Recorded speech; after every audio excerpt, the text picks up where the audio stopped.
You're now listening to the Built to Last podcast, a show for human performance professionals from a biblical worldview. This is performance coaching with eternal purpose.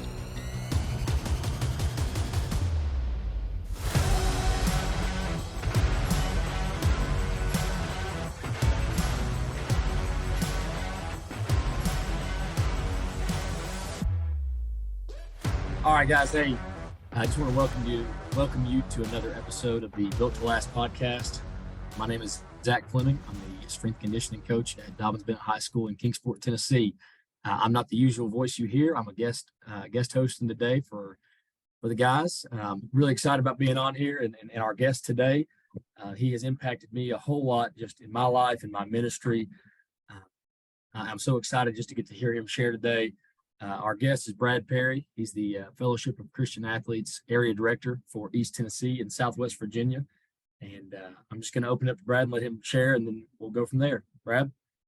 Thanks, Coach Fleming. It's great to be here on this podcast. I'm excited to be able to share just a little bit about me. I grew up here in East Tennessee, joined the Marine Corps right out of high school. When I got out, started coaching, and eventually ended up in youth ministry for 14 years.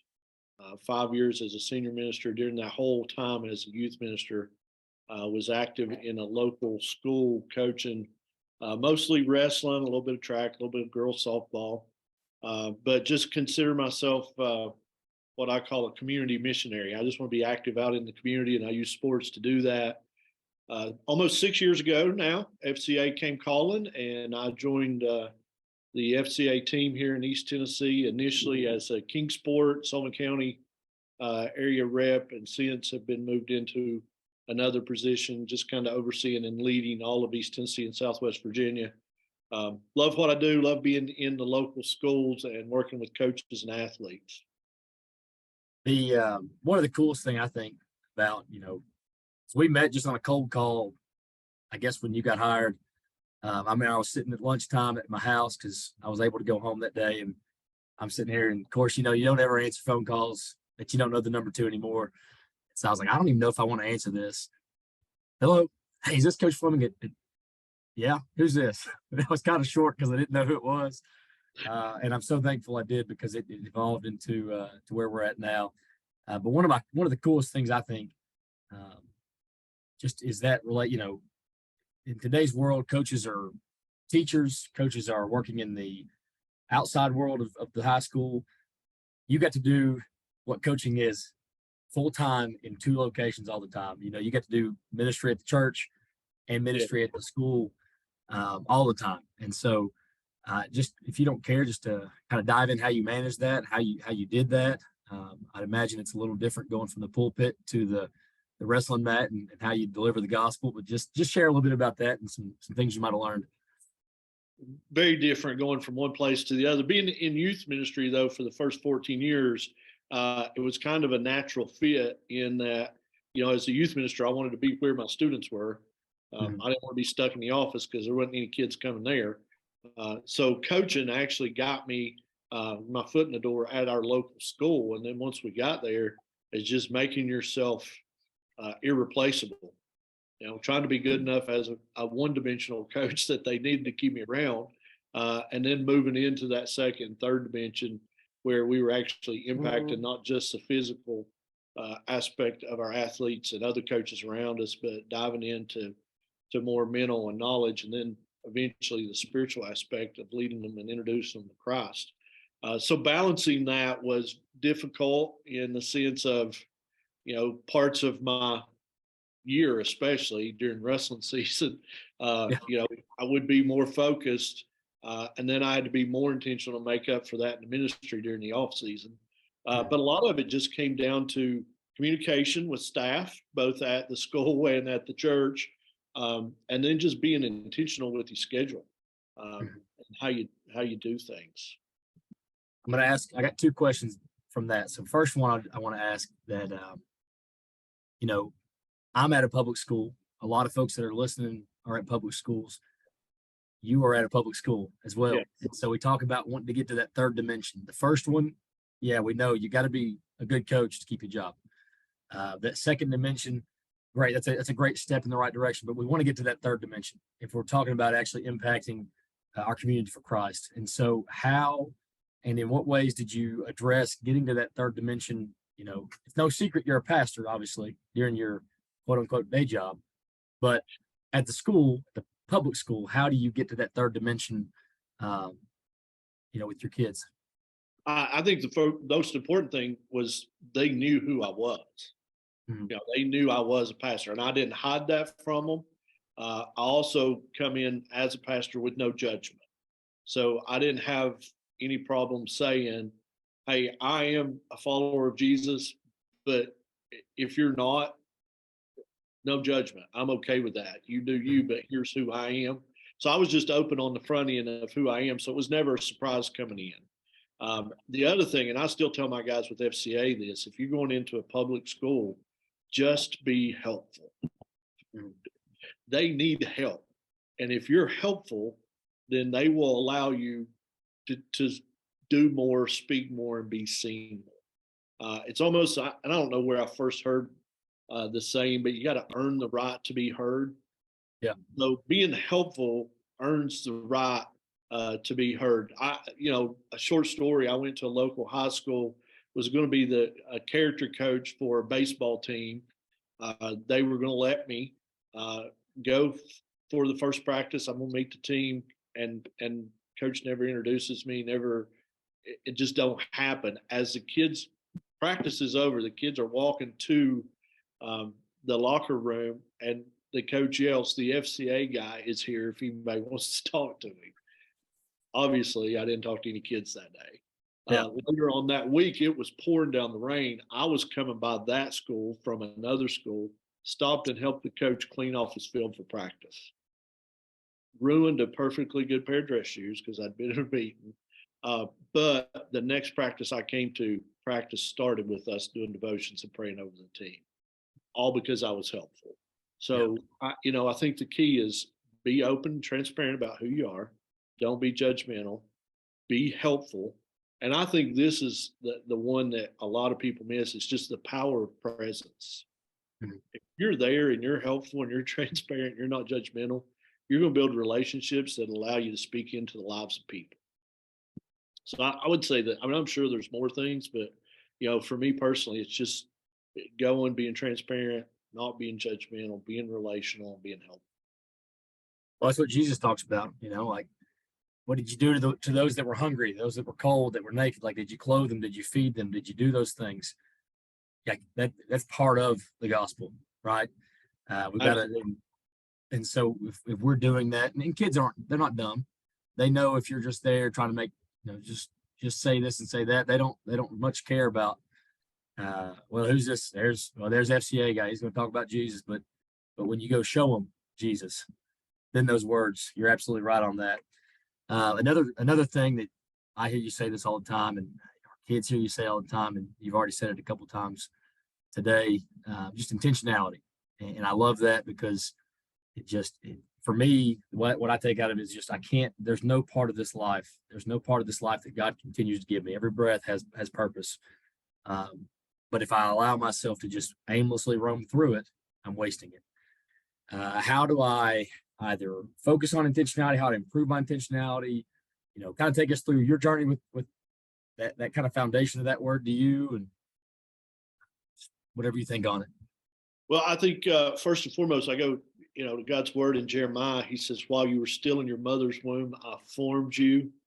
He knitted us together and set you apart and anointed you to be a prophet to the nations. Now, I don't think he does, he doesn't knit everybody, set them apart and appoint everybody to be a prophet, but we are created for a purpose. So, for me, a lot of it was trial and error and learning from mistakes. I was 28 before I surrendered to the call to ministry. I probably should have done that a few years earlier. So I wasn't intentional early in life. So for me, it was coming to that understanding that God created me for a purpose. And I may be able to do that purpose in different vocations and different roles. But there is some intentional purpose that I have to live my life in. And then once you get that, it's just figuring out what it is and what's your strengths. I really think God wires us in that place that, hey, here's what I love to do, here's what I'm good at, and here's the need in my community. Those three collide into a place that I call your compelling call. Mm-hmm. And that's where you were wired while you're still in your mother's womb. And it's just figuring it out. You know, a good example, I love to sing. I sing loud in church. I'm not very good at it. So that's probably not my compelling call. My son, however, sings loud and he really is good at it. That may be if he can find the need in his community to do it. For me, I love coaching. I love, leading others. I love to see transformation. So, youth ministry, coaching, and FCA really fell in that triangle for me of here's what it is. Now it's being intentional with, finding where the needs are and where I fit in. I think the other big thing with being intentional, and I think as coaches, we're worried about the next game, the next play, even a lot of times, is really seeing what's the end. What's the end result? You got 4 years, as a strength and conditioning coach at a high school, you got 4 years with an athlete. When they graduate, what's the end result? I had Coach Fleming or I had Coach Perry, and because of that, I fill in the blank. Now I have to be intentional about that. So I always wanted to win. I love plaques, trophies. The first region championship we won, I didn't give the AD the plaque. I put it up on my mantle for about 6 months until my wife made me take it down. She just didn't match the decor, so she finally said, "You got to get rid of that." But that wasn't my end game. That was just a means to the end.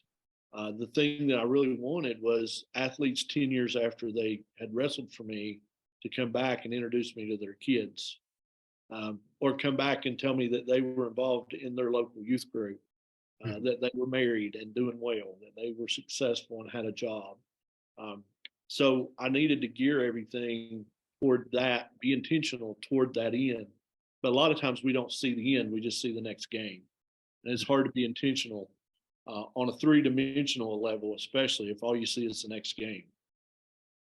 You've kind of alluded to some of what I think the answer to this question is going to be. But all of us probably struggle with this at times. We have good intentions, which is always a scary phrase to hear. We have good intentions, but our follow through is not always great. Well, I started that Bible study, and I started having a quiet time, or I started praying for that kid, or I started trying to really reach that kid, and then we fall off. What are some encouragements? What are some practical ideas for the person that's struggling with intentionality or discipline? What are some things that have worked for you, or have you seen work for others to be more intentional? For me personally, I stole this from a youth minister. Celebrate the baby steps. So I set up milestones, of, hey, here's what I want to do. Here's my big goal long term, but there's going to be 5, 6, 7 steps to get to that. And I want to celebrate those little baby steps. Mm-hmm. I know, one of the things we do with FCA is called a 5-star school program. We can wait till we get all 5 stars to celebrate, or we can just celebrate having 1 star and then pursue 2 stars and celebrate that. So that keeps me on track. It also helps me not get depressed or down when it all don't happen at one time. Yeah. It's not going to happen all at one time, and you're going to get off course occasionally. There's going to be times when you're not intentional, and really, if you think about it, nothing good happens by accident. Mm-hmm. Your parent, hey, Dad, I had an accident. Yeah. That's never good. Yeah. So, I know those things are going to come up. So I need to celebrate when I can. I need to celebrate those little things. Keep the big picture goal in mind, but celebrate the baby steps. And that, for me, that helps me stay on track. And then write it down, communicate it, plan it, talk about it. Any way you can to keep it on the forefront. I use little reminders too. I put stuff in places to remind me of things. Hey, you got to do this, you got to do that. I'm a big whiteboard guy. So I have, there's 4 whiteboards in this office alone. Yeah. And it's just writing stuff just to remind me, hey, here's my next step. Here's my next step. Mm-hmm. You just got to keep that intentionality, that forward movement, in front of you. Well, in today's world, it's so easy, I think, to hear and to focus on the bad, and it just takes one ounce of bad to really outweigh a whole lot of good, because I was reading a book on just improving your mindset, improving the way you reflect on things, and it was discussing, all right, we're going to write a what went well journal. And so what you write in it, all right, 3 things that I did bad today I need to improve. The first, and those are easy. Boom, boom, boom. Knock those out. And the next 3 things you're supposed to write are, all right, what did you do good? And we sit there and we're like, crap, I don't know, because we're so inclined. And really it's it's not necessarily a bad thing. All right, I saw something needs to be improved. I need to improve it. That's not necessarily bad, but when that's all we ever focus on, then it becomes negative very quickly. But you're talking about with the 5-star program, just celebrating a victory. I saw a YouTube video the other day, and so a guy was trying to clean out a container of some sort, and so it had a bunch of stuff in it. And so they were doing it; they were reaching in one at a time and picking things out. And if you see the bad and you reach and you try to pick it out, that was one thing, and it took forever. Well, then he brought a water hose and just started spraying it in there, and all the bad stuff goes shooting out. And so it was like, we could focus on getting the bad stuff out, or we could just put so much good stuff in that the bad stuff has no other option but to get out. But to come out. And that's so counterintuitive to what we do, or to not what we do, I guess. Maybe I'm speaking for myself, but it's very counterintuitive, Since you hit on it already, I remember you talking about one of those whiteboard ideas, the 5-star school program. Talk about that, how FCA is using it. I know I'm excited about it. We've got some room to grow here at my school, but we're trying to take steps in the right direction. Just talk about it and what it is and how it works. Well, it really come out of us not being intentional, to be honest. It was come out of frustration. Me and my son both were visiting schools one day. We ended up back at the office at the same time. We were both mad because things weren't, after COVID, things just didn't rebound well. I don't think they did anywhere, but especially with FCA, it's real difficult when you're locked out, trying to figure out how to do what you do without doing what you do. Yeah. And so we come in and, both of us were kind of fussing. And it's just, if we're doing this well, what's it look like? And we sat down in front of a whiteboard and just started, if FCA is going good at a school, then it looks like this. It has this. This is going on. We ended up, I think, with 12 or 13 things on the board. During that process, we were, of course, we're both big wrestling fans. We're both wrestling coaches, but we were listening to a wrestling guy that was in the transfer portal waiting to see where he was going to end up. And they kept saying over and over again, 5-star, 5-star, 5-star. And it's like, this is God telling us something. This thing can't be 12 or 13 things. We need to simplify it. Every coach wants a 5-star recruit. Every athlete wants to be that 5-star recruit. What are the top 5 things? So we just narrowed it down to 5. A coach's Bible study, because we believe if you win the coach, you can win the team. And with the coach's Bible study, it opens up everything else that we want to do. A multi-sport huddle, which is what most people know FCA by, is that once a week meeting time. And we just found that wasn't enough. A lot of the kids who go to multi-sport huddle go to church. They're involved in church. So if we're reaching, kids who don't know Jesus, we needed more. So we wanted to add to that with 3 sport-specific huddles, basically where we go in and we call them character coaches, but we're team chaplains. And then because we can't be everywhere at one time, we needed 3 character coaches in every school to help us do that. And then the last idea was really where FCA started, was having at least 15 campers from each school. So our goal is to have all of our high schools be 5-star schools. And if you look at that, really, what we started with before was basically a 1 or a 2-star school. So if we get 3, we're doing well. but we want to be intentional. We don't want to settle for 3. We want to be very intentional. These are the things we want to do. And this gives us metrics from an FCA organizational standpoint that we know where we need to do work at what schools. Mhm. So again, you said the second point, and I love that this really hits the whole array. There's not like if you put all your eggs in one basket, that's one thing, but this really spreads it out as ways you can improve different qualities. And you said, the multi-sport huddle is what kind of FCA is known for, that in the camps portion. So you're at a school, you've got FCA rolling pretty good. Your kids coming in before school, coming after school. What are some of the things, with that multi-sport huddle, what are some of the things you see that makes that huddle healthy? Obviously, multi-sport participation. What are some of the things that you try to build on, or what are some things you see that might be a red flag, might need to work on improving?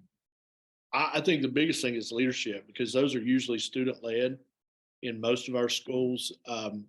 You got to have a leadership team, a group of students that are willing to do the work, because it isn't easy. You just pop in and wing it. It's typically not going to be good. The other thing is making it relational. One of my schools, our leadership came up and they basically just said, we want one leader on our leadership team from every sport. And they just intentionally went in and wrote down names of, okay, who's the soccer guy? Who's the basketball girl? And then they built this team. That team actually met once a week for a Bible study on their own. And then they led the multi-sport huddle for the rest of the school. So I think that's that leadership team, and our role as FCA staff and as the huddle sponsors at the school is pouring into that team and loving them and making sure they're being fed, making sure they got resources. If they call and say, hey, I need some Bibles, we need to have Bibles in hand. Hey, I want to go to camp, then we need to have raised the money to provide camp scholarships to get them to camp. So I think probably the key aspect is that leadership team. But I think another aspect is knowing your audience. Yeah. A lot of our athletes aren't coming to multi-sport huddle because they're in the weight room or they're at practice. And we're probably not going to change that if we're honest with ourselves. Yeah. So let's go to where they're at. And that's why we started, the sport specific idea is if we can't get them to come to us, then we want to be where they're at. So we at least have another opportunity to introduce them to Jesus and get them started on a faith journey. That's good. So you've already kind of segued into that. What are the ways that I know we're getting character coaches in? Kind of from your experience, I've seen what it's like with our kids at our school. What's it look like going from the multi-sport to the sport-specific huddle? Is the sport-specific pretty much just at practice? Is that a Bible study on their own? Like, how do we differentiate that, and then how do we make that flourish as well?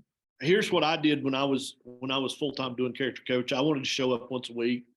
With you, it was in the weight room. For some, it was on, baseball field, football field, wrestling room. A lot of it was how much access I had.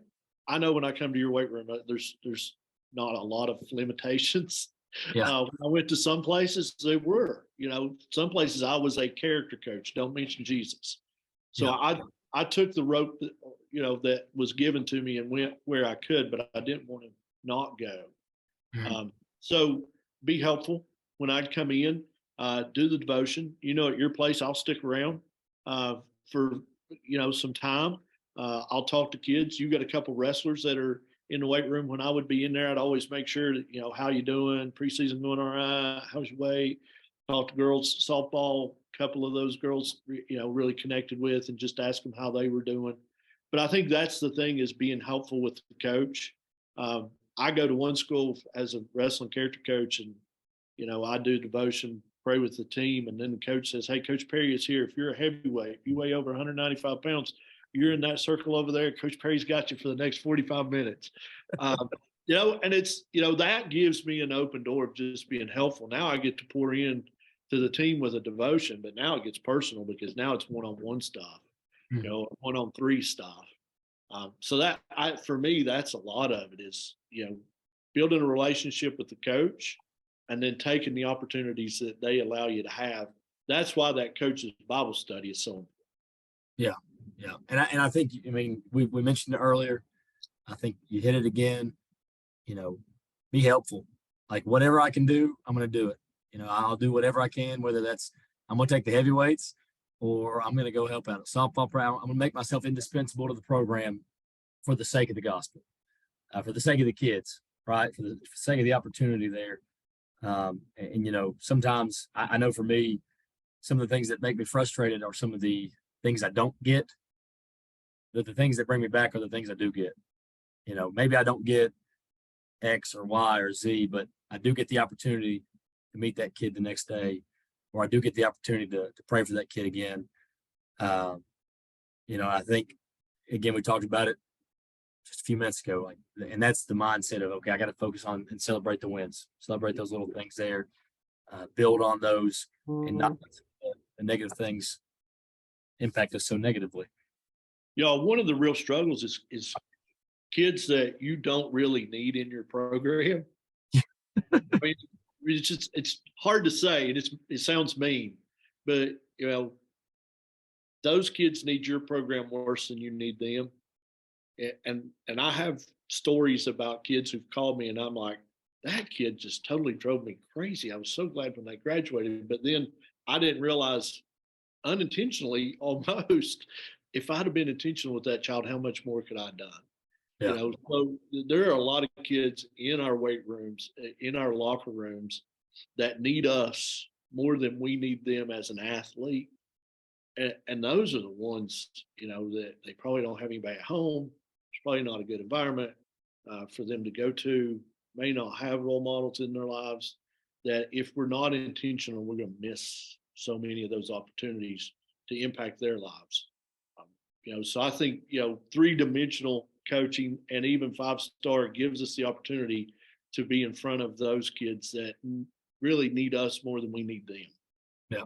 And I think, again, I think the 5-star program gave coaches a clear thing too. So maybe we're not FCA and we don't have a 5-star program, but what does the 5-star kid in our program look like?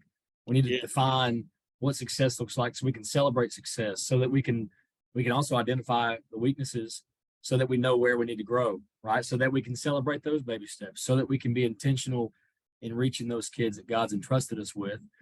I don't believe that any kid walks through our doors on accident. Now, are they going to walk through one time? Or are they going to walk through 400 times? I don't know. But if we're being just going through the motions, we'll miss an opportunity. Yeah. But if we have intentionality, it just takes the one time through the door and we have a chance to impact. Yeah, you hit on something I think is real important that a lot of coaches aren't intentional about, is just defining your own success. Mm-hmm. I may have a third place team and I don't win first place. Did I fail or did I succeed? Well, if it was a third place team, I probably succeeded. Yeah. But from an FCA standpoint, from a follower of Jesus standpoint of how do I define my success? X's and O's relationally, but also spiritually. But here's a reality. If you don't define your success, the culture and environment around you will. Yeah. That's good. When you're coaching, there is always somebody in the bleachers behind you telling you what you need to do. Yep. Hey, you want to win, here's what you better do. If I've defined my success, here's what it means for us to succeed as a program, then that voice gets a little quieter. Mm-hmm. It's not pouring into my life as much, which means, what I'm pouring into my athletes may be a little louder. Because if that person yelling in behind me is probably connected to somebody who's playing in front of me. Yep. So I made that when I was coaching, especially, I made that known. Here's what we're setting out to do. We may not succeed, but here's our goal physically. Here's our goal with your child, in their development, grades, that kind of thing. And just, so I'm transparent. Yeah. I'm a redneck preacher, and here's my goal as a spiritual mentor for your child. Listen, we talked about this kind of before we started recording. We could easily talk for another hour and a half about all these things. to follow the rules of being on time, we're going to somewhat wrap it up. And again, I love everything you've talked about here, the intentionality, the defining success, the celebrating the wins. Again, all for the sake of the gospel.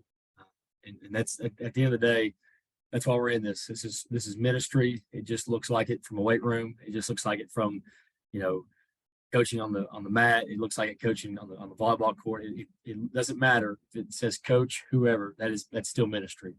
And if we allow it to be impacted by the world and the circumstances, then it's not going to be very good. But if we'll intentionally preach and intentionally just be available and intentionally love and intentionally serve, we've got an opportunity to reach these kids for Christ, not for our sake, not for our glory, because eventually they're going to, there's names of stadiums. You're like, but who is that guy? I don't even know. I don't have a clue. They're a legend. They did this. And yeah, no, I don't care. But the people that person impacted, then impacted, and then impacted, and then impacted, and that multiplication is unbelievable. And that's what God calls us to be faithful there. Quickly, I'm gonna close this in prayer, and then we'll get rolling from there. I would say just one last second, Zach, is okay. I hope coaches who are listening understand that impact. Yeah. Because sometimes I think we let it slip past us.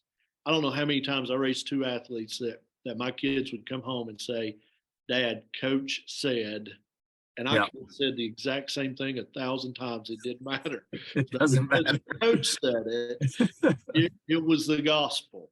So, if you're a coach and you're listening, you're not just a coach at a high school. You are a community missionary.